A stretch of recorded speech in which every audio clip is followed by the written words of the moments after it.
What up, my freaks? Ruinous Insight here with part 63 of my Total War Warhammer 3 modded Archaon the Everchosen Immortal Empires campaign. So as we saw last time, Norvegicus broke Khemri, broke its AI, and basically, well, probably not destroyed the factions. They do have a significant number of settlements, and we're the second most powerful faction in the campaign. But let's at least say took Khemri itself. And the reason I can't concentrate and the reason I'm laughing is because we just can't let Norvegicus rest. Between the episodes, I got him to auto-resolve a single area or a single battle wherein he took a little bit of damage. And immediately after that, as soon as I ended the turn, the Sentinels around the Black Pyramid of Nagash decided to go for it and attack him. Which, you know what, I'm not even surprised at this point. This has just been Norvegicus' fate for the entire campaign, and it looks like it ain't stopping now. Oh, it does amuse me greatly. And with half of our doggos and half of our Chaos Warriors gone, we certainly don't have a lot of melee units to contend with just the massive blob of enemies that's coming. Honestly, I thought that the Sentinels wouldn't even attack. I thought they'd just sit around the Black Pyramid, and I was hoping to save all of their units or all of these armies of theirs for Archaon, but I guess we're going to send Archaon instead to Nagashazar for his final battle, while we destroy everything else with our massive pile of other lords. Anyway, for now, once again, valiant defeat, high casualties, Norvegicus. You're used to it already, so just get to it.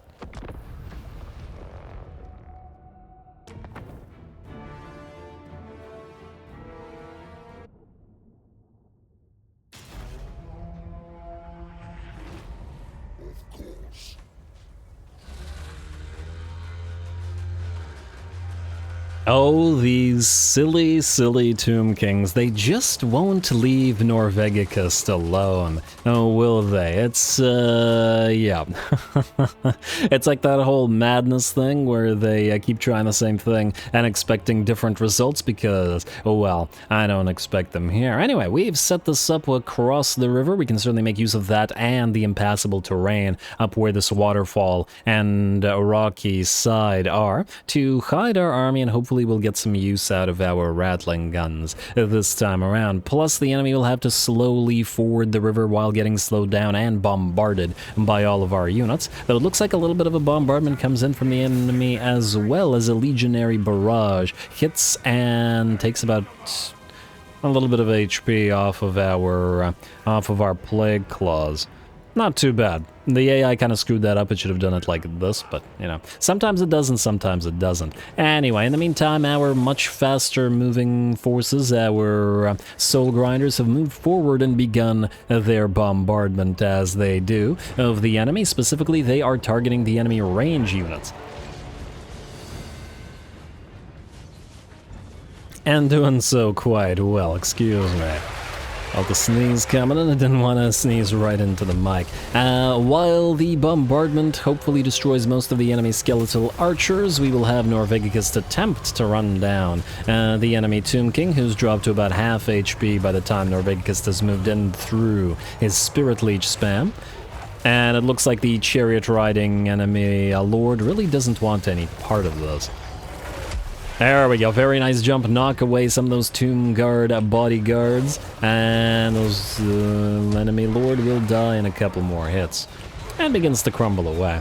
The enemy is, of course, also nowhere near, there we go, down goes the Lord in the chariot. The enemy is, of course, also nowhere near to reaching our battle lines. The bombardment continues, and we've lost about one quarter, I should say, of our ammunition.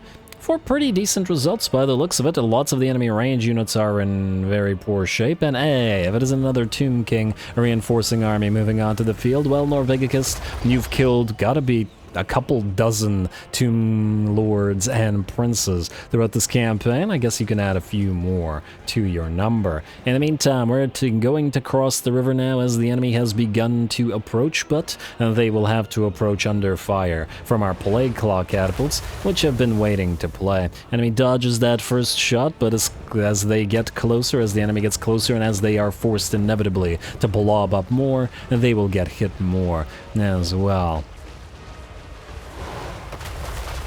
There we go, the shots from the Plague Claw catapults looking like shards of warpstone coming from the moon.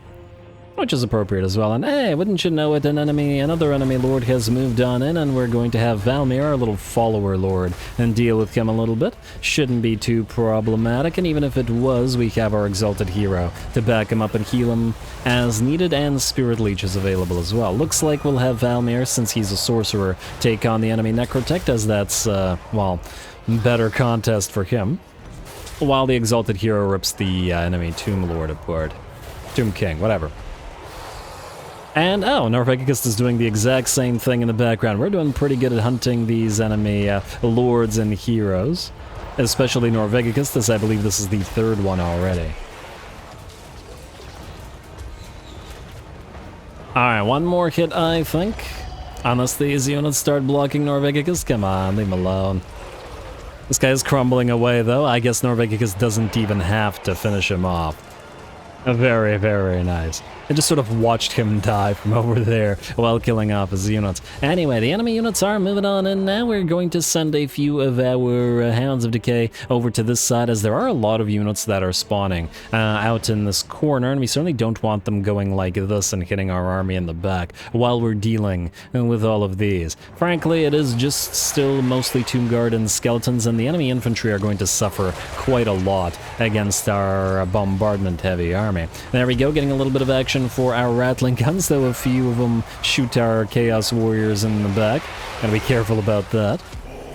But as long as they don't lose models, we're still casting with our Norvegicus, and thus we should still be getting heals from Children of Nurgle on top of the presence of the War Shrine. And what are you? You're one of the lords that has gotten away, but not for long, as you will also collapse, just as the other Tomb Kings did before you. Very, very nice. It looked like he collapsed right before Norvegicus got there, but it might have been a desync in the animation. Hard to say, not like it really matters. As Norvegicus arrives, he casts a miasma of pestilence all around him. We're also trying to send in our Chaos Warriors of Nurgle and their little reinforcing pile from the garrison to distract the enemy and allow our Soul Grinders to continue firing. They do still have ammunition, of course, and there's still a lot of enemy infantry to deal with, so we damn well should make good use of it. There we go, fording the river while all of these plague missiles drop around you. Would be a very scary and morale-breaking situation if these guys weren't, well, skeletons. Alright, gotta be careful of those Plague Claws if they damage our own units. Fortunately, we are relatively resistant to them, but these things have pretty solid armor-piercing damage as well. Well, 50, and it's explosive damage. Alright, well, we've certainly seen them damage our own units in the past. And despite the very heavy armor that they have. Anyway, Tomb Guard and Nehekara Warriors and Skeletons continue crossing the river, and even more are making their way on the field, and we'll continue having to deal with them from, well, all three directions, essentially. There's a lot more units where that came from. Our doggos are starting to get a little bit overrun. They managed to destroy 2 of the enemy units of Nehekara Warriors, but a unit of Ushabti has moved on in, and these guys are definitely going to start taking damage at this rate, healing or not, especially if we can't drop any miasmas of pestilence over there. Might have to lift Mr. Norvegicus off and move him to help out. A teensy bit. Alright, rattling guns continue to fire. Any enemy skeleton warrior units or tomb guard units or whatever that try to peel away from our main lines to go towards our artillery pieces will be gunned down for their temerity. Fortunately, we did keep 2 units of our Chaos Warriors of Nurgle back, the Lords of Silence and the Tarnished Legion specifically, in case the enemy decided to summon Ushabti right on top of our units of artillery. It looks like, however, they did not, and I think maybe this was a summoned unit of Ushabti that is now menacing our poor Chaos Doggos. But that does mean we are free to deploy the Tarnished Legion and the other unit of Chaos Warriors wherever needed. Anyway, keep on firing rattling guns. This seems like a very appropriate battle against the Tomb Kings or against an undead faction. Generally speaking, the fact that they just keep coming and coming. Which would also be appropriate for a Slaaneshi fight, but anyway. Oh, I'm so stupid. Yeah, this feels appropriate. The endless tide of the dead has to break upon the heavily armored forms of the Chaos Warriors. How are the enemy reinforcements looking? Looks like we got 6 more here, tons more here. And okay, this one at least is done, though the poor doggos are in trouble now. They have managed to hurt the Ushabti. I have started to drop a few spells over here, and Norvegicus is moving in to help as well. Rattling guns are continuing to fire. I think it was a very good choice to combine the Nurgle army with the rats here. And despite the theological differences, I mean, for all the plaguish and stuff similarities, Nurgle and the Horned Rat are pretty different. As Nurgle is all about the cycle of death and rebirth and growth and all that, whereas the Horned Rat is unchecked growth and ruin, destruction, that sort of thing. Chaos God of Ruin, really. No need for rebirth, which makes them pretty darn different from each other. Though to be fair, the rats also do kind of grow uncontrollably as well, so... And we can certainly fit them in here, into our army, I mean. Anyway, the skeletons are continuing to fight. All the soul grinders are pretty much engaged in melee now as needed, and we are completely surrounded with these doggos. These are just, they're relatively okay. Most of them are now fine. We've gotten a few heals on them from Norvegicus with the debuffs as well. Plus, the enemy's kind of blocking each other here. Just not enough of them are able to surround the doggos. Now, this one might die. In fact, will probably die, but otherwise, we're okay. That said, we don't necessarily want that to happen to them. And while Norvegicus takes care of this very threatening Ushabti with Great Bow, which could very easily kill these guys, as we've seen previously, we're going to send the rattling guns to help out. If these guys are going to blob up like this, why not shoot them in the back? Alright, very nice job to our front-liners, our Chaos Warriors of Nurgle, for holding back this tide of the dead in this particular battle. We've had many a time where the Tomb Kings, in fact nearly every battle with Norvegicus, where the Tomb Kings have been able to send their chariots and other fast movers to reach our back lines and irritate the Plague Claw catapults and the rattling guns. It actually looks like the Plague Claws are nearly out of ammunition here, which is very nice.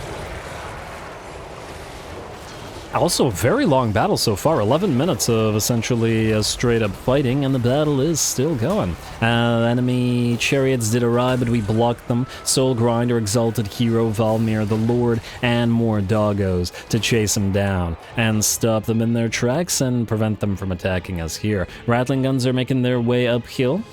And yeah, the hounds are still taking damage, but they're about to get plenty of support. Hopefully we can fire down here, because we have to get rather close to the enemy. And due to the way this hill is positioned, come on. Can we do it? Can you fire? Please? Rats? They're right there. I know you like shooting things.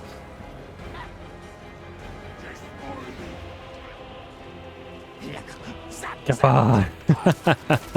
Alright, there they go, there they go. They have to be slightly repositioned, and they can start helping out. As long as the doggos keep distracting the enemies, we've got this. And we can send in the Grandfather's Finest, the second unit of Rattling Guns, to help out, and should these guys get charged by the enemy, the Lords of Silence are waiting right there to stop them. Beautiful.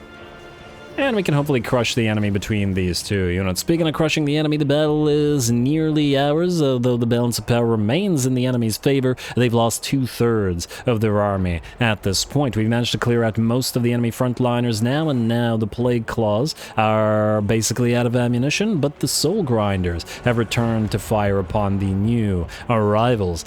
Damn, there's been a lot of enemy infantry. Looks like Norvegicus is going to take a hit from the gaze of Shem's Burning Gaze, whatever. Gaze of Hish does make sense as well, though. Yeah, Shem's Burning Gaze while heading towards the enemy Hydro Titan. Definitely no need to have it reach the battle line. Rattling guns are still, well, looks like they managed to clear out the enemy units here, and they're probably having a difficult time firing at what remains.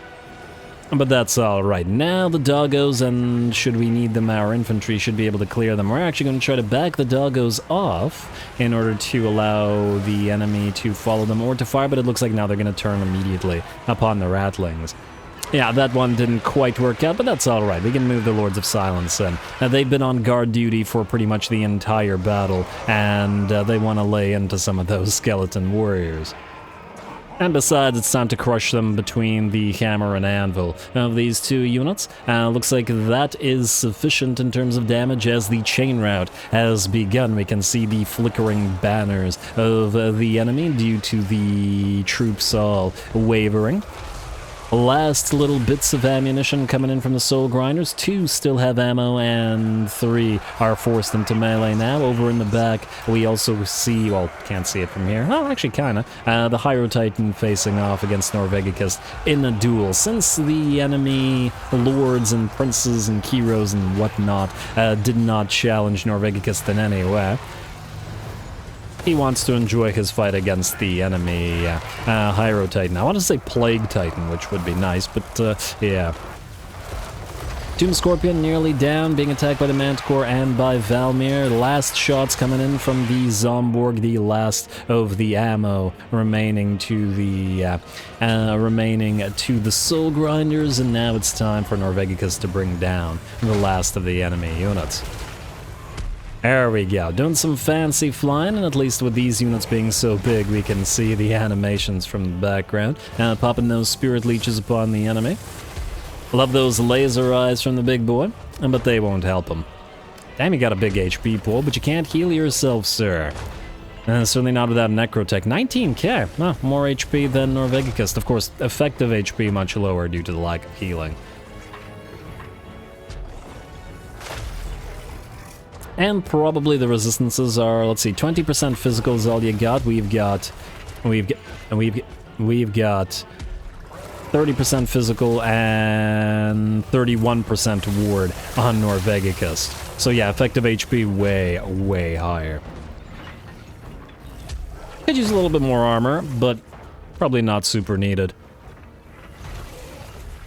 The fact that the Marauders and the Chaos Warriors just make everything look pathetically armored by comparison just seems so strange now. All the Demon Princes, all the Chaos Dwarfs, Chosen Chaos Knights, Skull Crushers, Doom Knights, anything and everything is basically barely armored compared to Chaos Warriors, and equally as armored as Marauders. Anyway, another heroic victory for Norvegicus over the Tomb Kings, and once again, I love fighting them in these sandy territories. They are all very nice and visible, and even on night maps. This was a night map. Everything is so very visible and gives you some beautiful cinematic shots.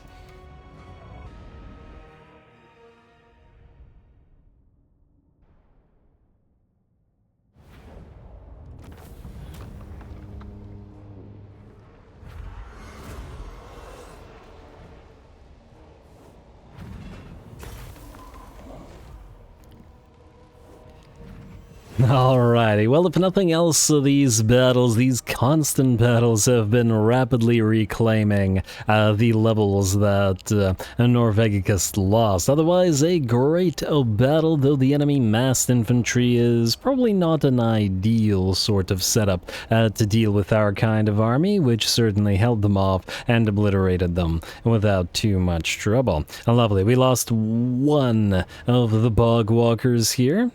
And they also got the most damage, though they lost in terms of the most kills to the Trenchfoot. Still very, very good, and we also ran out of ammunition on every single one of our Soul Grinders and both of the Plague Claws as well. We've definitely lost all ammo on the Soul Grinders before, but I think that was the first time for the catapults and scatapults. Very, very nice. And yeah, I'm sure Archie would have enjoyed that as well, but alas, now I believe the Sentinels are done, as it's not worth fighting a single non-garrison stack here. I mean, there's some nice stuff, but Norvegicus is obviously defeated much, much tougher than this with additional troops, so yeah.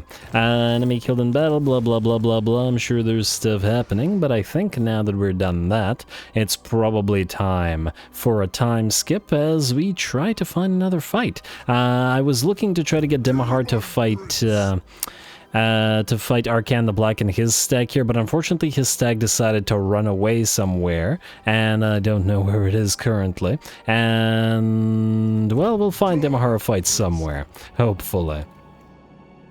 That's the plan, anyway. Looks like Oxyodal, he had another full stack here as well as trying to abandon his territories here. We should be able to clear out Lustria with a bunch of auto-resolves against all of these undefended territories and start heading here towards Teclis's and Krogar's territories with all of these extra armies. More armies, less problems, apparently. Anyway, time for a skip.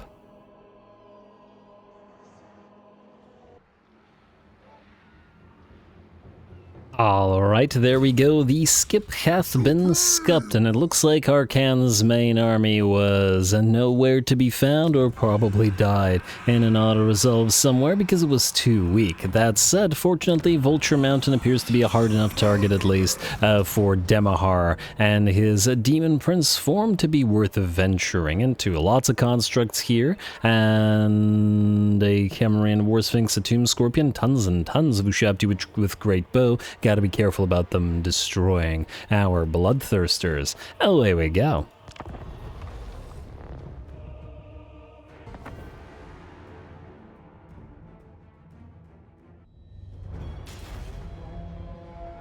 Oh, wrong way, wrong way. Alright, sorry Demahar. I don't know what he said, but it was one word and I didn't hear it. But, I mean, he's a Demon Prince of Khorne, so I wouldn't be surprised if he was just like, die or something like that. That seems appropriate. Anyway, Demahar has his own little coterie, his command squad of Bloodthirsters, the Khorne's Bloody Fist, and 2 regular Bloodthirsters. And since Demahar's wings aren't broken and scorched, he's actually able to fly, unlike poor little Scarby. So he can fly together with the Bloodthirsters to enter combat long before the rest of the army does. Anyway, Demahar, you haven't been evolved for long, but you got to lay into the enemy and enjoy yourself. You have the Axe of Khorne, as that's the item we gave you. Frankly, it's probably... Actually didn't calculate it, but it might be worse than an obsidian blade or a sword of bloodshed, but at the same time, it's an axe of Khorne. We had to give it to him, right? Anyway, we're heading on in. The enemy has some very threatening units specifically to Bloodthirsters and Demon Princes, and they need to be brought down. 5 or 6 units of these Ushabti with Great Bow, 1 Bloodthirster or Demon Prince per each unit. There we go, drop down upon them, distract them, prevent them from running, and start killing them off. And yeah, by the looks of it, these guys are certainly capable of bringing down the models reasonably easily, and since the enemy Ushabti with Great Bow are poor in melee, and they're not going to be doing too much damage back. At least I wouldn't imagine so. And I don't know how you managed to get so bloody, good sir. Yeah, I guess this is supposed to be his own blood. You're really bloody considering that you are at He lost 500 HP, not too much. I'm getting hit with a lot of arrows, but I was just gonna say, shouldn't you be covered in dust rather than blood after all this? There we go. Looks like some Ushabti with great bow, or rather Ushabti with Kopesh's, melee Ushabti, and the enemy Tomb Prince, which is the leader of this particular enemy blob or garrison, have all tried to go after the Demon Prince, but there is an Ushabti with great bow firing at us this entire time, and we need to bring them down. In the meantime, as we can clearly see, while we were being distracted by watching the Bloodthirsters having their fun, and the Demon Prince, the rest of our forces have arrived. Our Chaos Warriors of Khorne are making it through the enemy gatehouse to hopefully establish a proper breach, while we've also breached the walls and moved in here with a War Shrine, the Chaos Sorcerer on regular War Shrine, and another one of the Exalted Heroes. Unfortunately for us, the enemy has really plugged this particular breach. 2 units of it now, a unit of Ushabti, a unit of Crypt Horrors, a Tomb Scorpion, and a Cambrian War Sphinx all here together, plus a unit of Tomb Guard is really going to be able to keep our units back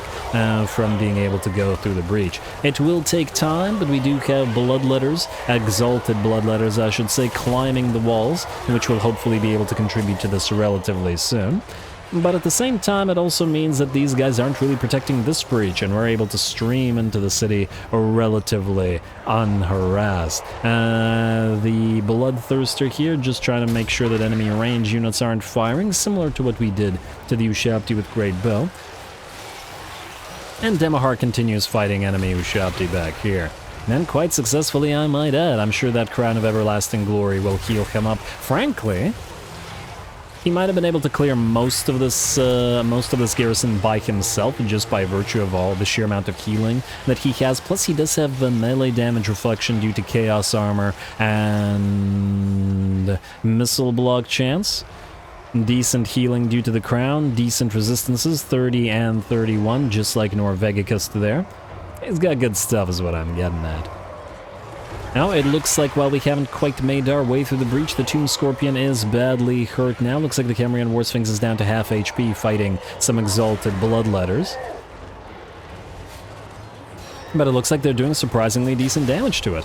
Quite impressive, I should say. That said, the biggest and most threatening enemy has to go to the Demon Prince, so Demahar arrives to go after the enemy Cambrian War Sphinx, rather than leaving the little Bloodthirsters to deal with it. And this thing's gonna start dropping a lot quicker at this rate while we fully make our way through the breach. Only the Tomb Guard remains. The Tomb Scorpion has gone down by the looks of it, though this is definitely a very dangerous area to be facing off against the Tomb Scorpion, and just by virtue of all of those burrowing animations that it does. Though I would point out that it is dangerous for the Tomb Scorpion as well. I've definitely had a lot of Tomb Scorpions when playing the Tomb Kings get stuck in walls, near walls, in breaches, in gates, etc., etc., due to those same burrowing animations. Anyway, fantastic job to Demahar, and looking pretty great and atmospheric in this particular settlement as well.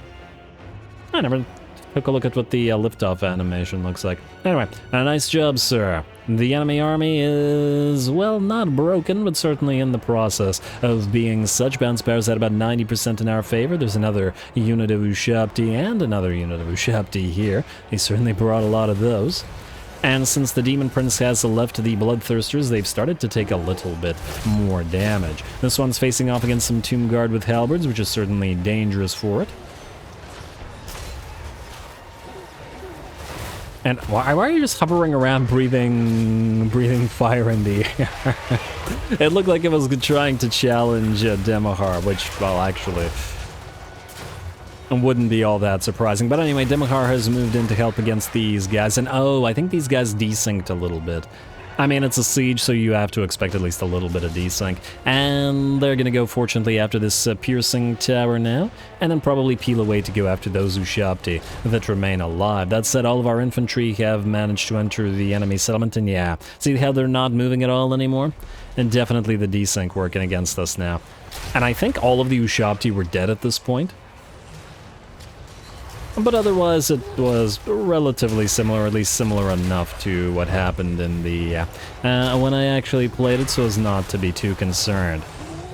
I was worried about losing out on that duel between Demahar and the Cambrian War Sphinx, but we got it. And now we get to kill a few of these halberd-wielding guys. And yeah, damn you, Desync, making our bloodthirsters cover up in the sky, but it looks like it won't matter too much as the rest of the enemy army begins to crumble away.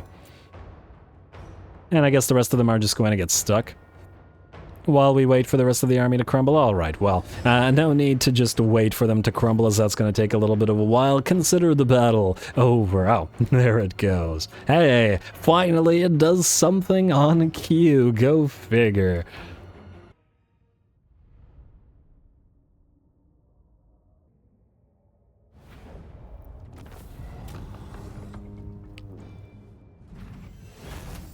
All right, very nice. A decisive victory, but, well, we certainly took damage, and we gave the chance for Demahar in his new and evolved form to play around. 38, nearly 39k damage on him, and 131 kills, far, far more than anything else. And his damage also considerably more than everything else.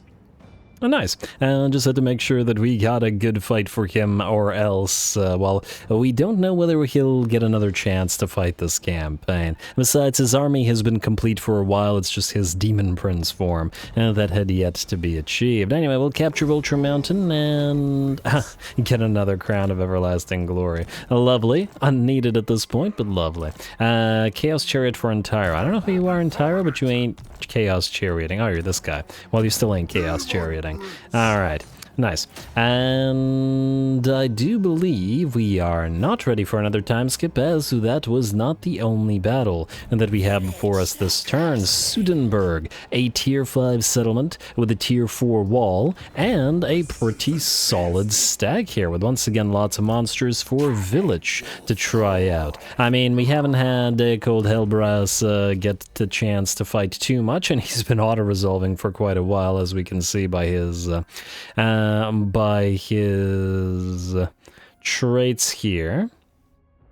This doesn't help us, does it?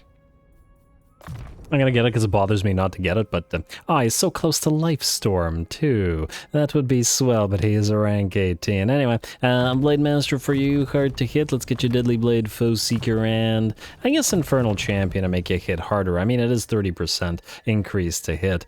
Probably could have gone for Renown, but at the same time, it probably doesn't matter all that much. We could also get him some items, but frankly, so far it doesn't really... It hasn't really seemed to matter, and I doubt that it will here. Mostly because he's a single entity, and the armor and talisman that he's missing would just be more tanky stuff. And does he really need to be any tankier?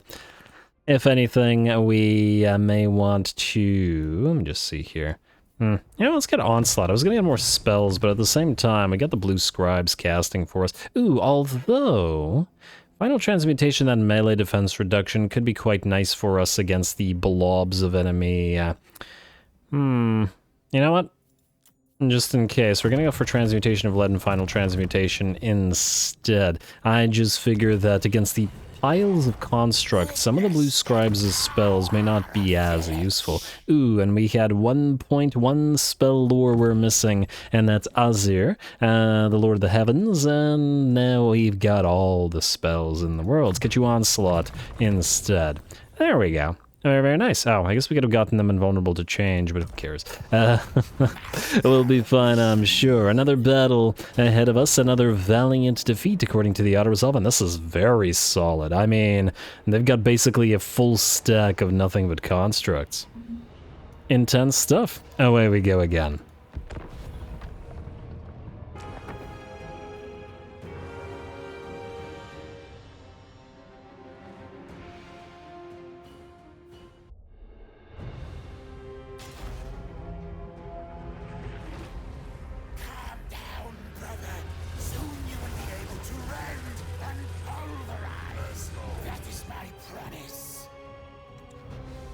Alrighty, here we go. We are once again beset by the sheer number of enemy Ushabti with great bow. I think, there were 7 of them this time around? I think even more than Demahar faced off against, which is pretty darn interesting. I guess since we're picking only the worthy foes to fight in this portion of the campaign, this one should be a toughie. Honestly, if we had the enemies just massive pile of constructs, I would be pretty confident of winning if the roles were reversed. Anyway, we're going to bring down the walls right before our army. I believe there was a Tomb Prince or a Necrotect or some hero up there, but there is now no longer, plus a few Tomb Guard went and turned to bone dust around them. Blue Scribes and the Lord of Change, the single Lord of Change in this army flying around, they can't really drop the same kind of spells that they normally might,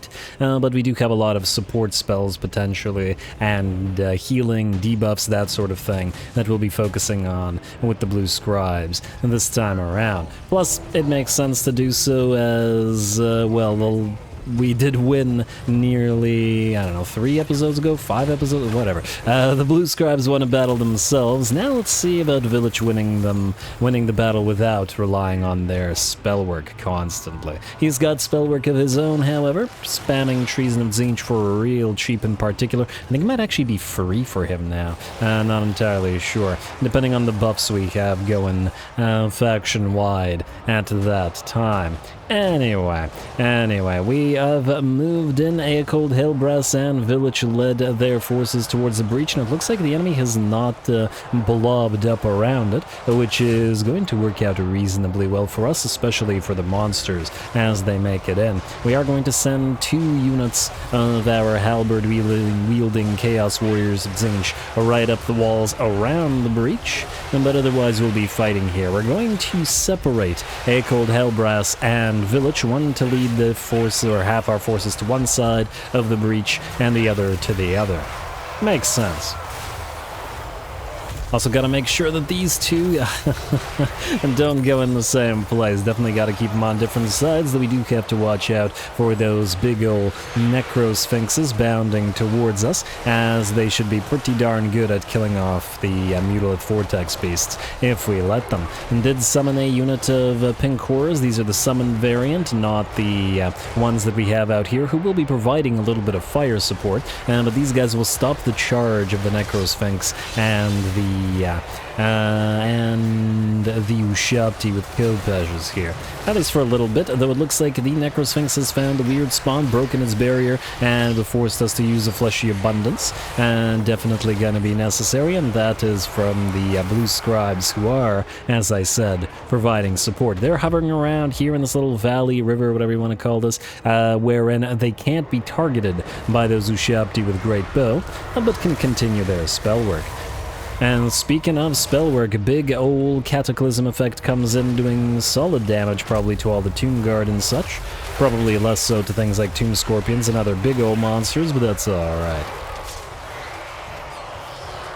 Alright, and the enemy really screwed up by not blocking the breach here, as we now have been able to make a pretty big beachhead, and on top of that have separated our forces in the way that we wanted to. Up on top of the walls we have our Chaos Warriors of Tzeentch with halberds facing off against Sword and Board Tomb Guard.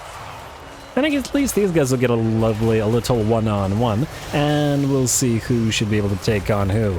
Look at the armor comparison. With Wissen's wild form, 339 armor, 340. And yes, we are long past the diminishing returns point of the armor, but damn. Versus 42 armor. Pretty big difference, though. The enemy does have 70 melee defense compared to our 58, which is almost surprising. Would have expected the halberd-wielding Chaos Warriors to be a little bit more on the defensive side, interestingly enough. Alrighty, Heart of Winter comes down, certainly not a spell that we use too often, in addition to Transmutation of Lead. I don't know which is from Blue Scribes and which is from the War Shrine riding hero. But it's all working out. We're also starting to get a little bit of range support from our pink and exalted pink and blue horrors. Two of them have climbed the walls and begin firing down upon the enemy. And I think that was a Shem's burning gaze from a Hyro Titan in the background. Take the walls and fire down even as we make our way through the second gate here. Or I guess technically first gate, as the other place was a breach and not technically a gate. Alright, Ushabti moving forward with their Tomb Guard, but Village leads this particular blob now. Zeacold is over on this side. A little bit difficult to spot him in the center of all this, and probably a little bit difficult for him to actually engage in combat, as all these monsters do have a tendency to distract. Perhaps I should have put him in an army that was a little bit more knight-heavy, especially since he buffs knights, well, I kind of do also like the idea of him hanging around with Village, as they're both infantry lords slash heroes. Kind of work nicely together due to both of their slowness. Plus, of course, Zeacold provides that lovely healing for our monsters. And, well, they've certainly needed it, as otherwise the Blue Scribes are very busy constantly attempting to mill through their spells in order to get a few heals out. And that's actually what we're doing in this particular battle as well. Certainly the debuffs are dropping, but at the same time we definitely need heals because those monsters do damage. Now the enemy Tomb Guard and Ushabti that have clustered around this breach are getting obliterated by range and by being surrounded. Village has found the enemy Tomb King in the midst of all this and has pretty much brought him down as well. Lord of Change attacks the enemy Hyro Titan together with some of those halberd-wielding Chaos Warriors.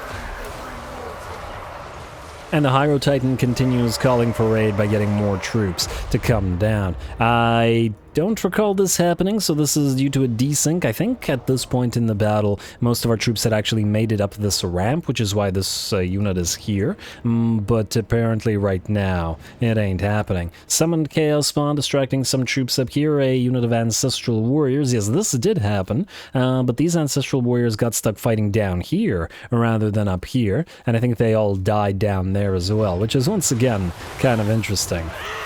I do like that the Ancestral Warriors match our color scheme, though, certainly working out. I like using these with the Blue Scribes, in part because of that, plus they're pretty solid summon and good at holding back enemies, so certainly working for us.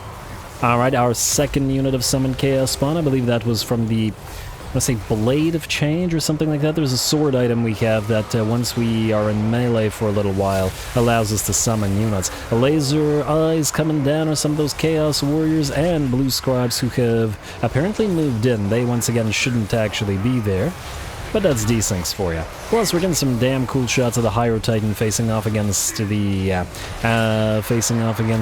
Chaos Warriors, all while being pelted by fires from the horrors.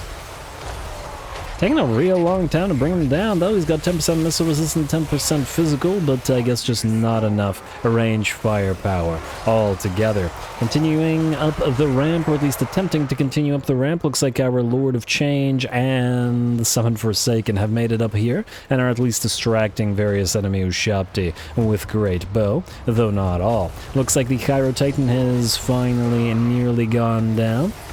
I don't know if Village is stuck or just the desync is screwing them over. Both of which are distinct possibilities. A couple more shots in, big boy will be gone.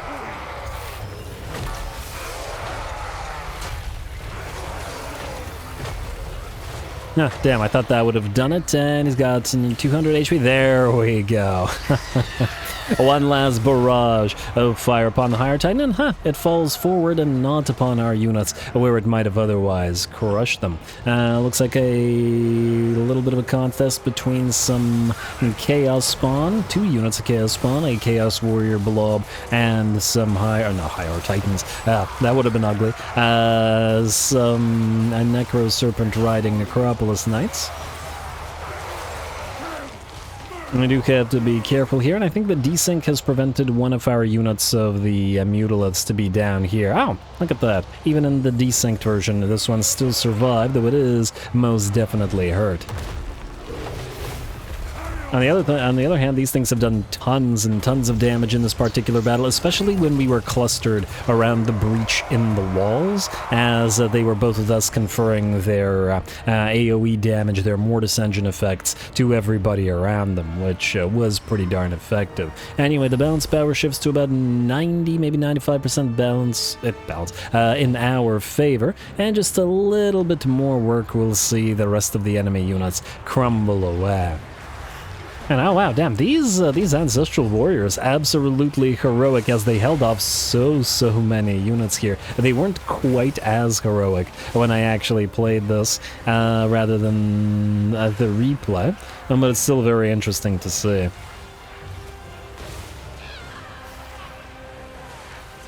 Yeah, they held what? And the replay they held back, I think actually 2 units of Necropolis Knights and 2 units of Skeletal Chariots for basically the entire match, huh? Also interesting to see they didn't disappear. I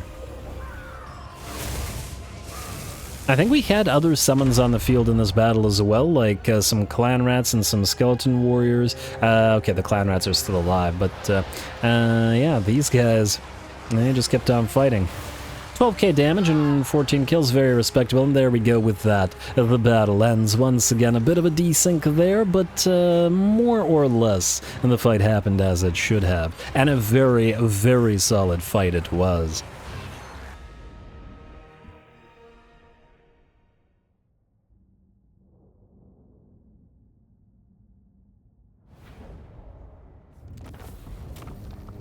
Man, sometimes the game really doesn't want to let you roll a healing spell on the scribes. We got a couple healing spells up to the middle of the battle, essentially, but then afterwards, I kept trying to mill through them and never got one. Otherwise, a really good fight and potentially a final big fight for Village himself. Who knows if we get another big fight for him? And that one I think was worthy of his army, especially as we came close to suffering very heavy damage on the Mutal Vortex Beast, this being after the heals, and several other units were pretty decently beat up as well. Well done to the AI, but Spell Mastery once again shows us, or the superior spell mastery is what brought the battle home. 51k damage and 44k damage, and once again it looks like the Mutalates took the prize for unit damage. In fact, only just slightly losing to the Blue Scribes, though once again, because the enemies were primarily constructs,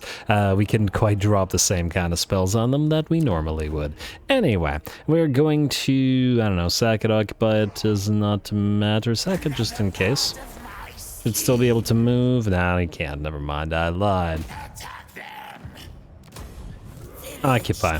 Oh, there we go. Not that we really care about Sudenburg or anything like that, but occupy it nonetheless. Anyway, with that, we are once again out of time, and I think I'm going to call the episode here, especially as now it's time to end the turn and do the admin, move all of these armies forward, move all of these armies this way, and set up for the next battles. So stay tuned for the next episode. I'm thinking now there's 2 episodes left. We still got to get Archie to Nagashazar for his final fight, and the last faction that is not either our ally or we're at war with, and then yeah, we still have a lot of positions that we gotta take in the cursed jungle, or rather the Kingdom of the Beasts and Teclis territories. Anyway, stay tuned for just a little bit more Archie. Don't forget to leave those likes and comments below. All glory to the algorithm, and thanks for watching.